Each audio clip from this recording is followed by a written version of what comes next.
माझ्या महाराष्ट्रातील बांधवांनो, भगिनींनो आणि मातांनो, नमस्कार. जय महाराष्ट्र. बऱ्याच दिवसानंतर आपण भेटतो आहोत. खूप इच्छा असतेच आपल्याला भेटायची, कारण आपल्याशिवाय किंबहुना आपल्या भेटीशिवाय अशी काही मजा गंमत येत नाही. परंतु गेले काही दिवस आपण सर्वच जण एका विचित्र परिस्थितीचा सामना करतो आहोत. पाहता पाहता मार्चपासून आजपर्यंत किती महिने झाले, म्हणजे हे जवळपास वर्षाचं निघून गेलेलं आहे. आपल्याशी बोलायला सुरुवात करण्यापूर्वी मी सर्वप्रथम आपल्या महाराष्ट्रातील तमाम नागरिकांना, सर्व धर्मियांना मनापासून धन्यवाद देतो आहे. कारण हा काळ जो आहे, हा मी सुरुवातीलाही आपल्याला बोललो होतो, सांगितलं होतं, सणासुदीचा आहे, पावसाळ्याचा आहे, सुगीचा म्हणजे शेतीचा हा सगळा काळ आहे. ह्या सगळ्या काळामध्ये गर्दी करणं टाळा, सभा समारंभ उत्सव हे टाळा. आणि मला एका गोष्टीचं समाधान आहे की आपण सर्वच, मग त्याच्यात कोणतेही धर्मीय मागे राहिले नाहीत. गणेशोत्सव अत्यंत साधेपणाने साजरा केला गेला. ज्या काही प्रथा परंपरा उत्सव, मग जैन धर्मीय त्याच्यात आले, मुस्लिम आले, पारसी आले, ख्रिश्चन्स आले, सगळ्यांनी आपापली एक सामाजिक जबाबदारी, त्याची जाणीव ठेवून या सर्व सणासुदीच्या दिवसामध्ये संयम पाळला. तुम्हाला खरंच धन्यवाद देतो आहे. हा संयम पाळत असताना गेले काही दिवस आपण पुनश्च हरिओम म्हणजे मिशन बिगिन अगेन या आपल्या कार्यक्रमामध्ये, कार्यक्रम म्हणजे पुन्हा आपली आयुष्याची गाडी, जीवनाची गाडी ही पूर्वपदावरती किंवा ट्रॅकवरती आणण्यासाठी प्रयत्न करतो आहोत. कार्यालयातील उपस्थिती वाढवत आहोत. इतर काही गोष्टी, मग त्याच्यामध्ये दुकानं असतील, मॉल्स असतील, हॉटेल्स असतील, ह्या सगळं इंडस्ट्रीज, उद्योगधंदे आहेत, यांच्यामध्ये आपण उपस्थितीला हळूहळू वाढीची परवानगी देतो आहोत. मधल्या काळामध्ये आपण जिल्हांतर्गत वाहतूकसुद्धा सुरू केलेली आहे. एकूणच पूर्णपणे आपण आपल्या आयुष्याची गाडी ही मार्गावरती आणण्याचा प्रयत्न करतो आहे.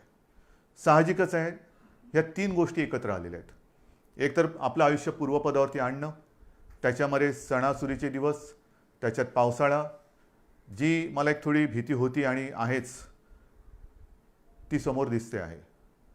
कोरोनाचं संकट गेलं तर नाहीच, पण ते वाढत चाललेलं आहे. वाढता वाढता वाढे अशी त्याची आजची परिस्थिती आहे. संपूर्ण जगामध्ये जणू काही दुसरी लाट येते की काय, किंवा आले की काय, अशी भीतीदायक चित्र आपल्यासमोर येत आहेत. मुंबईमध्ये सुद्धा गेले महिना 2 महिने आपण 1000च्या आसपास रुग्णसंख्या ही रोखून ठेवली होती, ती आता 2000 वरती गेलेली आहे. पुण्यामध्ये वाढते, सांगली, सातारा, ग्रामीण भागामध्ये आता हातपाय पसरायला लागलेला आहे. राज्यांमध्ये इतर ठिकाणी सुद्धा, म्हणजे इतर राज्यांमध्ये सुद्धा याची वाढ होते आहे. ह्याच दरम्यान आपलं विधानसभेचं अधिवेशन सुद्धा पार पडलं. हे अधिवेशन आपल्याला 2 दिवसात सगळे कामकाज आपल्याला त्याच्यात संपवावं लागलं.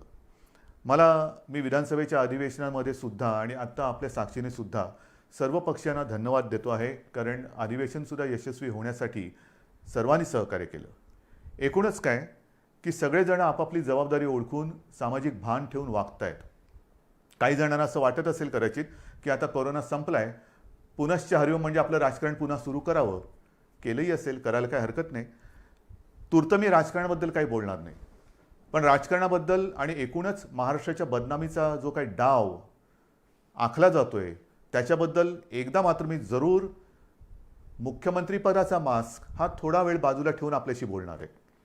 त्यातले सुद्धा धोके आणि एकूण ज्या काही गोष्टी आहेत त्या आपल्यासमोर मी नक्की मांडणार आहे. मी बोलत नाही याचा अर्थ असं नाही की माझ्याकडे उत्तर नाही, पण एक मुख्यमंत्रीपदाच्या खुर्चीवरती बसलेला आहे, त्याला साजेसं काम आपल्याला करावं लागते. एकूण महाराष्ट्रामध्ये सगळं काही वाताहत झालेले आहे असं नाही आहे. महाराष्ट्र सरकार याही प्रतिकूल परिस्थितीमध्ये, मग ते पूर्व विदर्भातील पूर परिस्थिती असेल, निसर्ग चक्रीवादळाचा फटका असेल, मधल्या काळात अघोषित एक वादळ मुंबईमध्ये येऊन गेलं म्हणजे निसर्गाचं, अशा अनेक गोष्टी ह्या भेडसावत आहेत.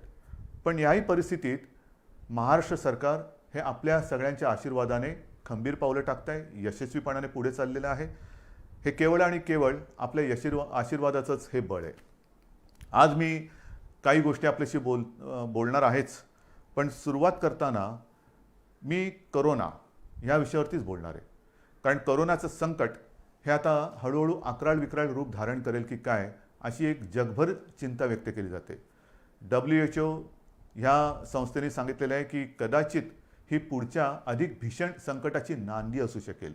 घाबरण्याचं काम नाही आहे, पण खबरदारी मात्र घेतलीच पाहिजे. अगदी सुरुवातीच्या काळात मी आपल्याला बोललो होतो की तुम्ही खबरदारी घ्या, आम्ही जबाबदारी घेतो. आज मी जबाबदारीतला काही हिस्सा हा तुमच्यावरती सुद्धा टाकणार आहे. आपल्या खांद्यावरती सुद्धा मी जबाबदारी टाकणार आहे. खबरदारी आणि जबाबदारी ह्याचा दोन्हीचा वाटप आपण दोघांनी करायचं आहे. काही गोष्टींची खबरदारी ही आम्हीही घेणार आहोत, काही गोष्टींची खबरदारी ही तुम्ही घ्यायची, काही जबाबदारी ही सरकारही घेईल, काही जबाबदारी आपणही घ्यायची आहे. मुख्य म्हणजे आपली जबाबदारी ही आपल्या कुटुंबापुरती असणार आहे. आणि म्हणून आपण ऐकलं असाल, पाहिलं असाल, मी महाराष्ट्रामध्ये येत्या 15 तारखेपासून जवळपास एक महिनाभर एक मोहीम राबवतो आहे. आणि या मोहिमेमध्ये जो जो कोणी या महाराष्ट्रावरती प्रेम करतो, जो कोणी आपल्या महाराष्ट्राला आपली भूमी मानतो, तो प्रत्येक महाराष्ट्रप्रेमी नागरिक जात पात धर्म पक्ष राजकारण बाजूला ठेवून सहभागी झालेला मला पाहिजे, किंबहुना त्यांनी सहभागी व्हावं असं माझं आवाहन आहे. ही मोहीम जी आहे त्या मोहिमेला आपण नाव दिलेलं आहे माझे कुटुंब माझी जबाबदारी. माझे कुटुंब माझी जबाबदारी. हे महाराष्ट्र माझं कुटुंब आहे आणि महाराष्ट्राला सुरक्षित ठेवणं ही माझी जबाबदारी आहे. आता ही जबाबदारी ही महाराष्ट्रातील, मी जसं म्हटलं की प्रत्येक महाराष्ट्रप्रेमीची जबाबदारी आहे. माझे कुटुंब माझी जबाबदारी म्हणजे काय? जसं आपण इतर वेळेला बघतो जुडो कराटेचे क्लासेस, आपली मुलं किंवा मुली हे त्याच्यामध्ये जातात, जुडो कराटे शिकतात. का शिकतात? Self defence. मग ते हे ते चालूच असतं त्यांचं. आणि मग त्याच्यात जो प्रावीण्य मिळवतं, निपुणता मिळवतो, त्याला ब्लॅक बेल्ट लागतो. आणि मग आपण म्हणतो अरे माझा मुलगा ब्लॅक बेल्ट आहे, मग माझी मुलगी ब्लॅक बेल्ट आहे. आता हा ब्लॅक बेल्ट सेल्फ डिफेन्सच्या या मोहिमेमध्ये तोंडावरती लावायचा आहे. मास्क. जो मास्क सार्वजनिक ठिकाणी लावून फिरेल तो मास्क म्हणजे आपला ब्लॅक बेल्ट आहे. आपलं सेल्फ डिफेन्सचं ते एक आपलं आयुध आहे. स्वतः सुरक्षित राहणं. आजपर्यंत लस कधी येणार, औषध कधी येणार, चर्चा चरवणं खूप ऐकतोय. मधल्या काळामध्ये लस उत्पादक एका कंपनीला थोडंसं थांबावं लागलं, पॉज बटन दाबावं लागलं, पुन्हा त्यांचा प्रयोग सुरू झालेले आहेत. ठीक आहे, साधारणतः डिसेंबर जानेवारीमध्ये ही लस आपल्या हातात येईल अशी एक आशा आहे आणि आपली प्रार्थना आहे. पण तोपर्यंत हे आता जागतिक सत्य आहे की सदा सर्वदा योग तुझा घडावा नाही. म्हणजे बाहेर फिरताना गर्दीच्या ठिकाणी सदा सर्वदा मास्क लावावा. कधीही मास्क काढून गर्दीच्या ठिकाणी फिरू नका. चार चौघामध्ये मास्क लावल्याशिवाय जायचं नाही, गर्दी करायची नाही. म्हणजे पहिली गोष्ट, एकतर आवश्यक नसेल तर घराबाहेर पडू नका. आणि आवश्यकता असेल, कारण आवश्यकता असतंच, रोजीरोटी कमवायची म्हणजे घराबाहेर पडणं आलंच. मग ते पडताना जिथे जिथे गर्दी होईल तिथे तोंडावरती मास्क लावायचा, एकमेकापासून अंतर ठेवायचं. त्याचबरोबरीने हात सतत धुत राहणं. हे काही नवीन नाही आहे. ही पहिल्या दिवशीची जी काही तुम्हाला मी खबरदारी घेण्याची एक गोष्ट सांगितली तीच त्रिसूत्री. ही त्रिसूत्री हीच ह्या विषाणूपासून लांब राहण्याचं एक आयुध आहे. ह्याच्या पलीकडे अजूनही तसं काही आलं आहे. औषधं येत आहेत, उपचार होत आहेत, आपण सुविधा वाढवतो आहोत, रुग्णशय्या वाढवतो आहोत, जम्बो हॉस्पिटल्स वाढवतो आहोत. ऑक्सिजनची थोडीशी एक कमतरता जाणवते, कारण आपले उद्योगधंदे सुरू झाले, त्यांनासुद्धा ऑक्सिजन लागत आहेत. पण आपण आता ऑक्सिजन ही आपल्या आरोग्य खात्याची प्राथमिकता ठरवलेली आहे. त्याच्यामध्ये 80% ऑक्सिजन हा प्रथम आरोग्यासाठी वापरला जाईल आणि मग आपण उद्योगासाठी देऊ. तर ह्या सगळ्या गोष्टी करतोय. डॉक्टरांचे टास्क फोर्स नेमतोय, कोरोना दक्षता समित्या नेमतो आहेत. परंतु ही जी मोहीम माझे कुटुंब माझी जबाबदारी आपण सुरू करतो आहोत, त्याच्यामध्ये एक दोन गोष्टी महत्त्वाच्या आहेत. एक म्हणजे प्रशासनाकडून माझ्या सूचना अशा आहेत आणि अपेक्षा माझी अशी आहे की अवघड जरी वाटत असलं तरी अशक्य काहीच नसतं. अवघड म्हणजे काय की महाराष्ट्राची लोकसंख्या ही जवळपास 12 कोटी आहे. ह्या 12 कोटी जनतेची आरोग्य तपासणी ही अशक्यप्राय आणि अवघड आहे. 12 कोटी कुटुंब म्हटल्यानंतर किती घरं आली, कुठे कुठे आली, घनदाट लोकवस्ती कुठे आहे, तुरळक लोकवस्ती कुठे आहे. आपला प्रयत्न असा असणार आहे की ह्या महाराष्ट्रातील प्रत्येक घरामध्ये पुढच्या महिनाभरामध्ये किमान 2 वेळा तरी आरोग्याची चौकशी करायला आपली टीम जाईल. त्याच्यामध्ये मला आमदार, खासदार, जिल्हा परिषद सदस्य, सरपंच, नगरसेवक सगळ्यांनाच मी सांगतोय की प्रत्येक जणांनी आपापल्या वॉर्डाची जबाबदारी घ्यावी. आपापल्या वॉर्डामध्ये म्हणजे छोट्या छोट्या विभागात जर का आपण जबाबदारी घेतली तर संपूर्ण महाराष्ट्र हा आपण याच्यामध्ये सहज व्यापून टाकू शकतो. कारण प्रत्येक मतदारसंघाला त्याचा लोकप्रतिनिधी आहे. त्या लोकप्रतिनिधींनी जर का जबाबदारी घेतली की माझ्या विभागाची जबाबदारी मी घेतो, काय टीम नेमायचे, ह्याच्यामध्ये शासनाचे आरोग्य विभागाचे असतील, महसूल यंत्रणेचे असतील, इतर आरोग्य कर्मचारी असतील, सोबत जर का आपल्या पक्षाचे असतील, असू द्या, आरोग्य तपासणी करायची. आरोग्य तपासणी म्हणजे चौकशी करायची. चौकशी म्हणजे कसं आहे की घराघरात जायचं, साधारणतः विचारपूस करायची की आपल्याकडे 50-55च्या वयापेक्षा कोण आहे, अधिक वयाचे कोण आहेत, त्यांचं ऑक्सिजन लेवल काय आहे, त्यांना इतर काही व्याधी आहेत का, काही लक्षणं आहेत का. जर काही व्याधी किंवा लक्षणं असतील तर ती आपल्या शासनाच्या यंत्रणेला लक्षात आणून द्यायचं. मग त्यानुसार पुढील उपचार काय करायचे, कुठे करायचे, ह्याचं मार्गदर्शन आपली मग शासकीय टीम त्यांना करेल. एकूणच काय की आपण मुंबईमध्ये जी यंत्रणा लावलेली आहे, मोहीम राबवतो आहोत, चेस द व्हायरस. म्हणजे व्हायरस पोचायच्या आधी आपण आपल्या नागरिकाकडे, माता भगिनी बांधवांकडे जायचं आणि त्यांना या व्हायरसपासून वाचवायचं. त्यांच्यामध्ये जर का रोगप्रतिकारक शक्ती कमी असेल, इतर काही व्याधी विकार असतील तर त्याच्यावरती इलाज करणं, ऑक्सिजन वाढवणं, ह्या सगळ्या गोष्टी करणं हे माझे कुटुंब, माझी जबाबदारी, ही एक बाब झाली. बाहेर फिरताना सुद्धा जे मी आपल्याला सांगितलं, बाहेर जो कुटुंबातला बाहेर जाऊन येईल त्यांनी, मी तर तुम्हाला काही गोष्टी सांगणारच आहे, मी मुद्दामून कागदावरती घेतलेले आहे. आणि काही गोष्टी ह्या अगदी लहानपणी आपल्याला सांगितल्या गेलेल्या आहेत. मला सुद्धा आठवतं आहे, माझी आम्ही बाहेरून खेळून आल्यानंतर आम्हाला मुलांना सांगायची, अरे खेळून आलास, चल हातपाय धु, कपडे बदल. आणि मग आमच्या प्रार्थना असायची, परवच्या असायची. हे लहानपणीचे संस्कार. आता हेच संस्कार, ह्याच गोष्टी ह्या करोनाने आपल्याला सांगितलेल्या आहेत. बाहेर जाताना, बाहेर पडल्यानंतर सार्वजनिक ठिकाणी मास्क घालणे, बाहेरून गर्दीच्या ठिकाणावरून आल्याबरोबर आपल्यापासून माझं कुटुंब, ती माझी जबाबदारी आहे. मग समजा माझ्याकडनं कुठून त्यांना प्रादुर्भाव झाला, संसर्ग झाला, तर कुटुंब धोक्यात येऊ शकतं. आणि म्हणून मी बाहेरून आल्यानंतर पहिले जोडे बाहेर काढा. बाहेर सगळं फिरून आल्यानंतर चपला घालून आत यायचं नाही, बूट दाराशी काढायचे, आत आल्यानंतर हातपाय स्वच्छ धुवायचे, जर वाटलं आपल्याला तर आंघोळ करा, कपडे धुवायला टाका. या साऱ्या गोष्टी आहेत. रस्त्यावरती थुकू नका, सार्वजनिक ठिकाणी शिंकू नका, खोकू नका, या साऱ्या गोष्टी आहेत. पण त्याच आता आपल्याला कटाक्षाने पाळाव्या लागत आहेत. आणि म्हणून लोकांमध्ये वावरताना सुरक्षित अंतर ठेवावे, मास्क घालावा, हात वारंवार धुवावे. इतर व्यक्तींशी बोलताना हे आणखीन एक महत्त्वाचं आहे, इतर व्यक्तींशी बोलताना फेस टू फेस, काय मी त्याच्या तोंडावरती बोललो नाही, तोंडावरती नका बोलू. जरा समोरासमोर बोलण्याचं टाळायचं आहे. आणि बोलताना जरा फेस टू फेस न बोललं तर अधिक चांगलं. त्याच्यानंतर ऑनलाईन खरेदीवरती भर द्यायचा. जिथे जिथे सुपर मार्केट असतील किंवा काही सार्वजनिक बाजार असतील तिथे गर्दी नसलेल्या वेळी जावे, गर्दी करू नये. दुकानातील वस्तूंच्या सॅम्पलला कारण नसताना हात लावू नये. सार्वजनिक वाहनातून, म्हणजे जसं शहरांमध्ये आपण आता बसेस सुरू केलेल्या आहेत, लोकलसुद्धा काही वर्गांसाठी सुरू केलेल्या आहेत, आणखीन काही त्याच्यात वाढ करतो आहोत, लोकलची वारंवारता वाढवतो आहोत, आणखीन हळूहळू सगळ्या गोष्टी आपण वाढवत जातो आहोत. पण सार्वजनिक वाहनात असाल तर बोलू नका, शक्यतो कमी बोला. त्याच्यानंतर बैठका, जशा बैठका आता मुख्यमंत्री घरी बसून काम करतात, घराबाहेर पडा. पण त्यांना कल्पना, हे माझ्यावरती जे आरोप करतायत ते जिथे गेलेले नाहीत, तिथे दुर्गम भागात मी व्हिडिओच्या माध्यमातून जाऊन येतो, फिरतो, तिथे मी सूचना देतो. जिथे तुम्ही पोचू शकत नाहीत, गेलेला नाहीत, तिथे मी जातो आहे, मी बोलतो आहे. कसा?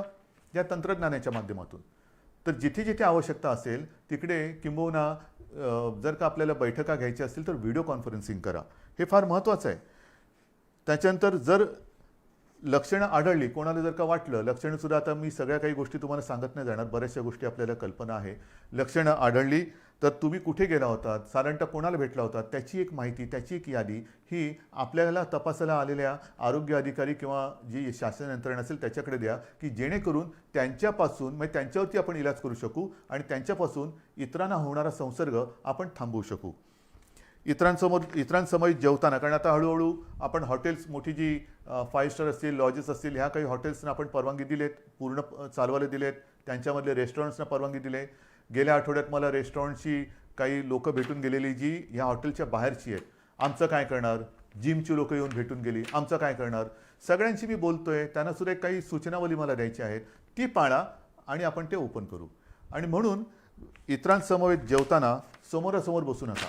महत्त्वाचं काय की समोरासमोर हा जो व्हायरस येणं जाणं करू शकतो, त्याच्यात आपल्याला त्याचा मार्ग हा बदलून टाकायचा. म्हणजे समोरासमोर नसेल, बाजूला असेल, तर तो जर का दुर्दैवाने कोण त्याच्यात संसर्गजन्य असेल, झालेला असेल, संसर्ग झालेला असेल, संसर्ग बाधित, तर त्याच्यापासून दुसऱ्याला संसर्ग होणार नाही.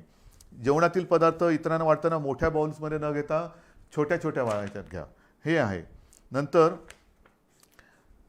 काही ठिकाणी आपण बघतो सार्वजनिक शौचालय असतील, त्याची स्वच्छता आणि निर्जंतुकीकरण तर हे आपण करतोच आहोत, करावं लागतंच आहे, करावं लागणारच आहे. पण घरामध्ये सुद्धा ज्यांच्याकडे आता शहरी भाग आहे, शहरामध्ये पूर्वीच्या शौचालयांची आता कमतरता आहे, ती जात चालली. नवीन ती युरोपियन स्टाईलची आली. त्याच्यात फ्लश करताना त्याचं झाकण बंद करून फ्लश करा, की जेणेकरून पुढचं सांगण्याची गरज नाही. नंतर जर भेटायचं असलं तर बंद जागेत भेटायचं टाळायचं, उघडं पाहिजे. मी मागेही आपल्याला सांगितलं होतं की एअर कंडिशनचा वापर करण्यापेक्षा खिडक्या, चला हवा येऊ द्या, हवा खेळती राहिली पाहिजे, हवेचं येणं जाणं चाललं पाहिजे.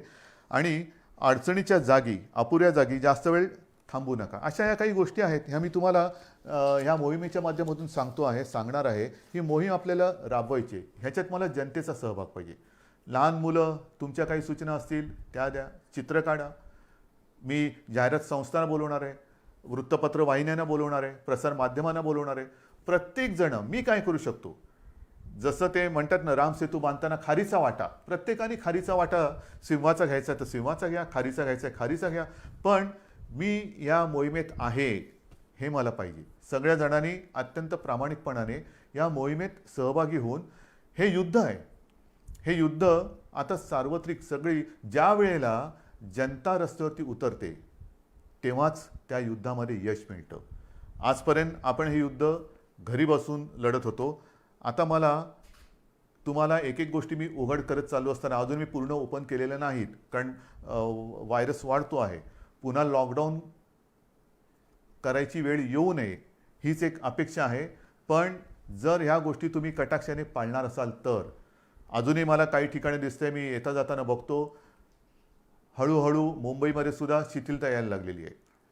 मास्क असतात पण ते मास्क कसे हनुवटीवरती असतात. आज मी मास्क घातला नाही कारण मी एकटा या खोलीत तुमच्याशी बोलतोय, पण हनुवटीवरती मास्क असतात, म्हणजे तोंडावरनं नाकावरनं काढलेले असतात. अनेक जण एकटे जेव्हा धावत असतात तेव्हा तोंडावरती मास्क असतात आणि मित्र भेटल्यानंतर जवळ जाऊन मास्क काढून बोलतात. म्हणजे जिकडे मास्क तशी आवश्यकता नाही एकटे असताना, तिकडे मास्क, आणि भेटल्यानंतर गप्पा मारताना मास्क काढून बोलतात.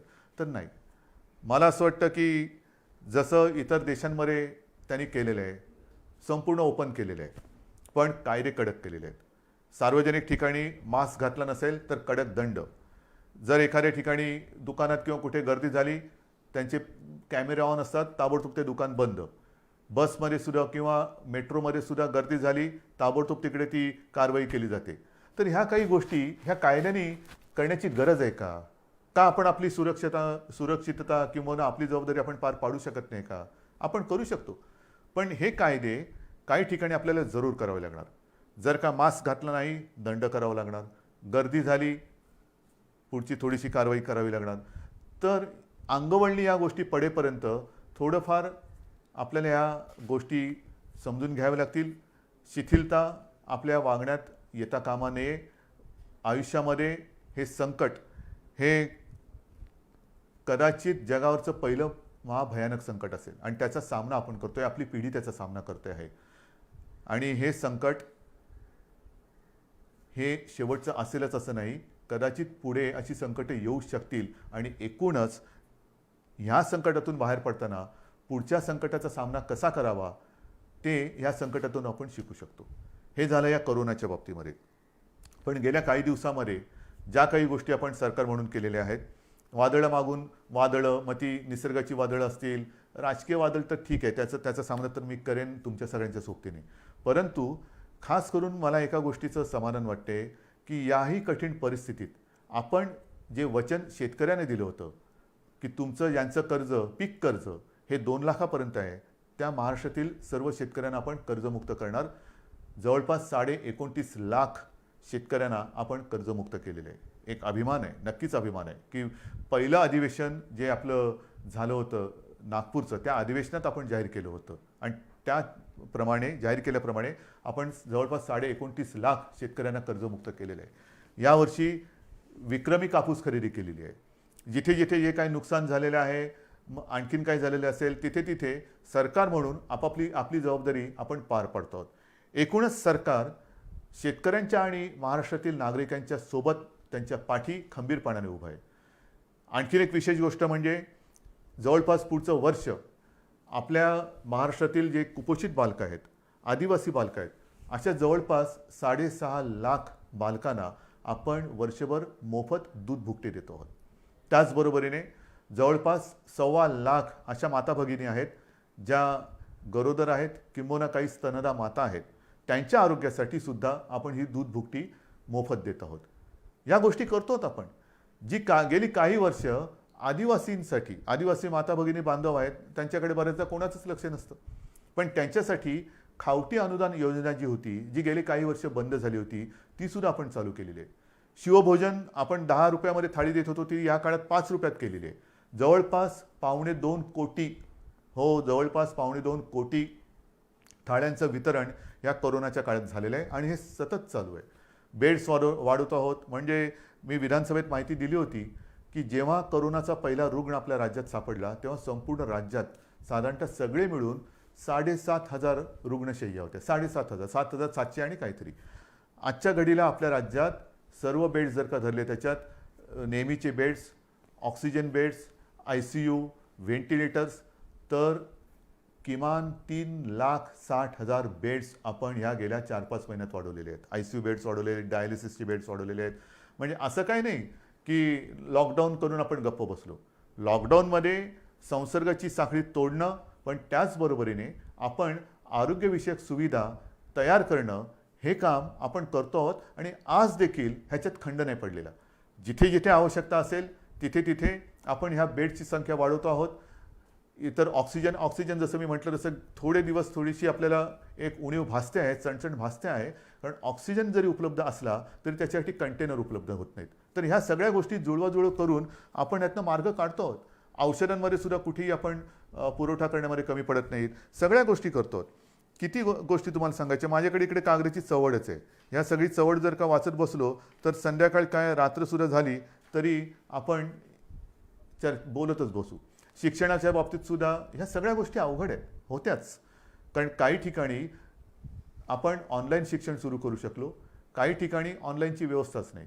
मग अशा ठिकाणी ही सगळी सरमिसळ करत करत करत करत आपण शिक्षणाची सुद्धा एक सुरुवात केलेली आहे. मला असं वाटतं की अशी कोणतीही बाब आपण शिल्लक ठेवलेली नाही की जिकडे सरकार म्हणून आपण आपलं काम केलेलं नाही आहे. जसं निसर्ग चक्रीवादळ आलं, निसर्ग चक्रीवादळामध्ये जवळपास 700 कोटी रुपयांची मदत प्रत्यक्ष आणि इतर घरं बिरं असतील त्या माध्यमातून आपण केलेली आहे. अजून ही मदत चालू आहे. नुकतीच तिकडे केंद्राचं पथक येऊन गेलं, संपूर्ण पाहणी केली आणि केंद्रीय पथकसुद्धा समाधान व्यक्त करून गेलं. हे आता केंद्राचं पथक हे म्हणजे कदाचित माणसं बदलली असतील, पण केंद्राचं पथक आता पूर्व विदर्भात जिथे 15-1 दिवसापूर्वी भीषण पूर आला होता तिथली पाहणी करते. त्या पूर्व विदर्भात सुद्धा आपण तातडीने तत्काळ मदत म्हणून जवळपास 18 कोटी रुपये पाठवून दिलेले आहेत. पण एक मी माझ्या पूर्व विदर्भातील पूरग्रस्त माता भगिनींना आणि बांधवांना सांगतो की तुम्ही काळजी करू नका.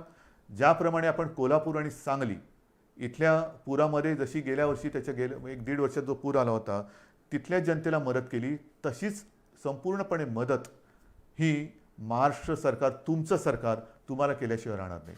हे करतो आहोत आपण. या सगळ्या गोष्टी कुठेही उणीव न ठेवता आपण पार पाडतो आहोत. अनेक संकट जरी आली तरी सरकार काय गप्प नाही बसलेलं. शेतकऱ्याच्या पाठी ते उभा आहे. याचं कारण का? कारण शेतकरी हा वर्क फ्रॉम होम नाही करू शकत. आपण सगळेजण ऑफिसमध्ये येणारी जाणारी लोक वर्क फ्रॉम होम करतो, पण उद्या शेतकऱ्याने ठरवलं वर्क फ्रॉम होम म्हणजे काय करणार? तर शेतकरी जो आहे त्याच्यासाठी सुद्धा आपण एक नवीन योजना ही आणलेली आहे जसं मी आता ही मोहीम एक वेगळी तुम्हाला सांगितली करोनाच्या बाबतीत, तसंच शेतकऱ्याच्या बाबतीमध्ये. कारण मी काय बघतोय गेले अनेक वर्ष, शेतकरी बिचारा अंधारात उडी मारतो.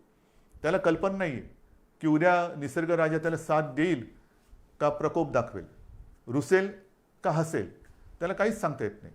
तरी देखील तो त्याच्या परीने त्याचं जे काय असतं, घरदार असेल, जमीन असेल, वेळप्रसंगी पत्नीचे दागिने असतील, मग त्याच्या कुटुंबातला त्याचा, मी थांबलो का कारण अनेकांना आश्चर्य वाटेल, कुटुंबातील त्याचा बैल, हो त्याचा तो कुटुंबीय असतो, तो सुद्धा त्याला गहाण टाकावा लागतो.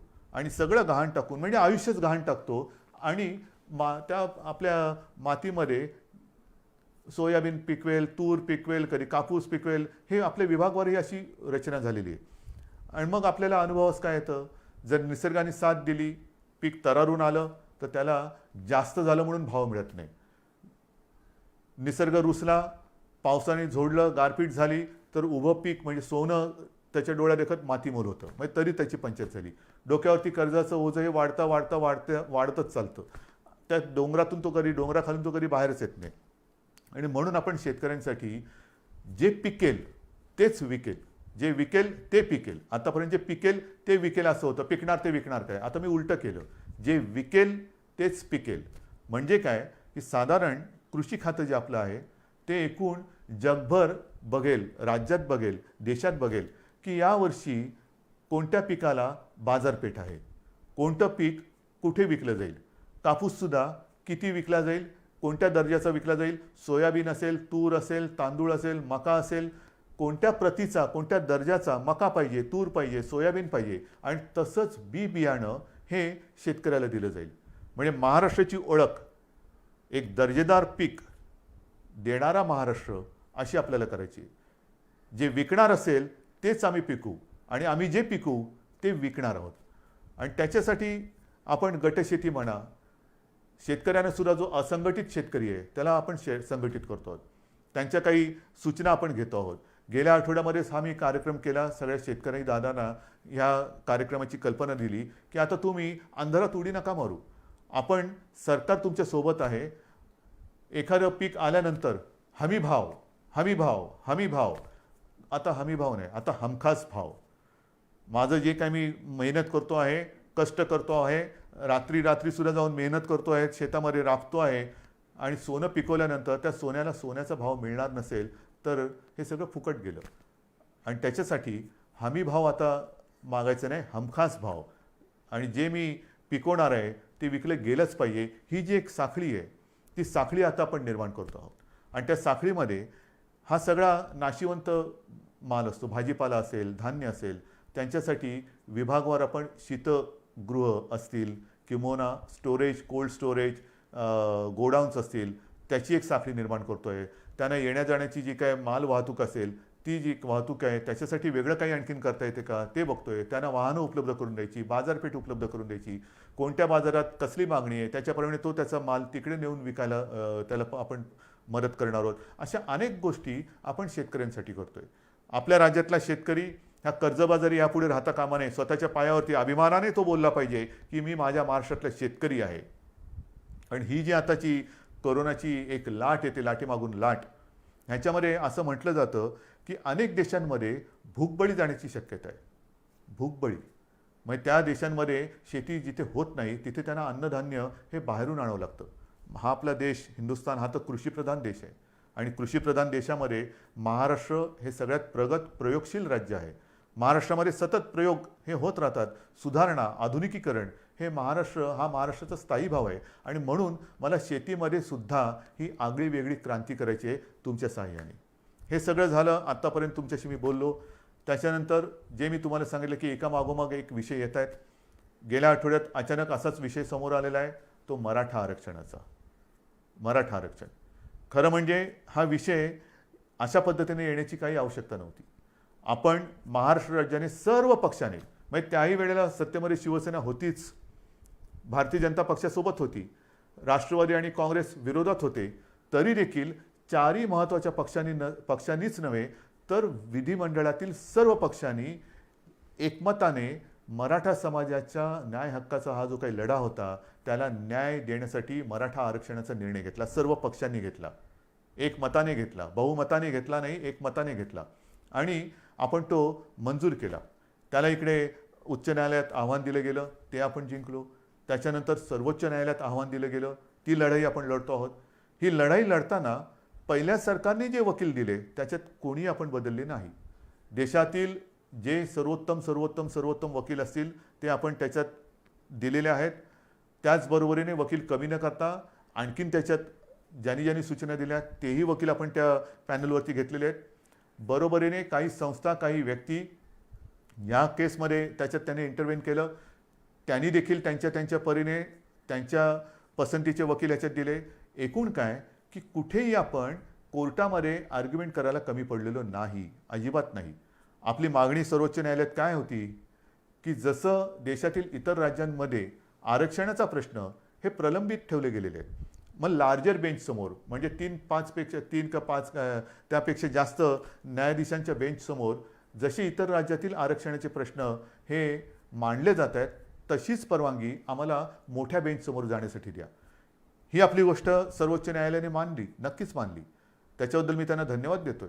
पण ती मानत असताना अनपेक्षितपणे अनाकलनीय पद्धतीने त्यांनी आपण आरक्षण जे दिलेलं आहे त्याच्या अंमलबजावणीसाठी अंतरिम स्थगिती दिली.